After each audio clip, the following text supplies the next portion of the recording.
Bonjour. 5 dépenses prioritaires dans un couple. Dans chaque couple, voici les 5 dépenses qui doivent être prioritaires. Que ce soit un couple célibataire ou un couple avec enfants.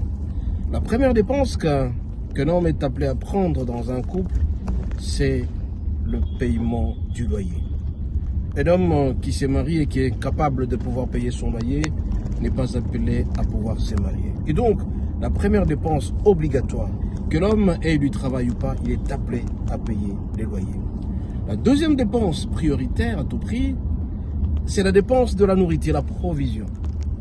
Un homme ou un couple ne peut pas aller à vide comme ça sans pour autant qu'il y ait une provision sur un mois de ce qu'ils vont manger. Il ne faut pas être là pour demander par-ci, par-là, comment vous allez manger.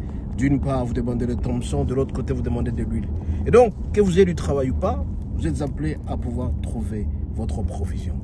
Et comme on a toujours dit, ce qui est lié aux tonités, donc si tu n'es pas capable de te marier, tu mets des côtés. Et donc, la deuxième dépense, c'est la provision.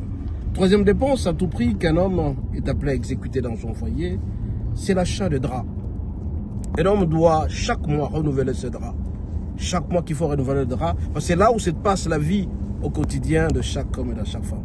Et donc, vous êtes obligé de le faire. Monsieur, achetez 1 ou 2 draps par mois, ça sera intéressant. Et comme ça, toute l'année durant, vous avez à peu près 24 draps ou 10 draps. Vous changez à tout moment. Parce qu'il faut éviter de dormir dans un drap là où il y a des insectes. Vous êtes obligé de changer régulièrement. Troisième ou quatrième dépense, j'allais dire, qui est très importante aussi, c'est l'achat des habits pour la femme. Chaque mois, l'homme est appelé à acheter des habits pour la femme. Mais par contre, l'homme peut rester toute une année sans pouvoir s'acheter des habits. Même si à Bambimbati, mais la femme est obligée à renouveler sa garde-robe chaque mois. Et donc, la dépense la plus importante, indispensable, obligatoire pour l'homme, c'est d'acheter des habits pour sa femme chaque mois. C'est très important. Il est à signaler aussi, bien aimé, qu'un homme est très fort physiquement entre 40 et 65 ans. Et donc, l'homme est appelé à vivre sa vie normalement. Et l'homme ne peut pas rester célibataire à cet âge-là, de 40 à 5 ans, à 65 ans. Il est appelé à vivre. C'est là qu'il est actif sexuellement, qu'il est actif sur tout le plan. Et donc, il ne peut pas rester pendant longtemps. Il reste seul sans pour autant qu'il y ait une femme.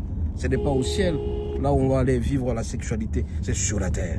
Et donc, vous êtes appelés, bien aimés, à pouvoir vous marier entre 40 et 65 ans. Pour l'homme, c'est l'âge d'activité. Mais par contre, à partir de 40-45 ans, la libido de la femme commence à diminuer. Donc, l'homme est appelé à demeurer actif pendant cette période-là.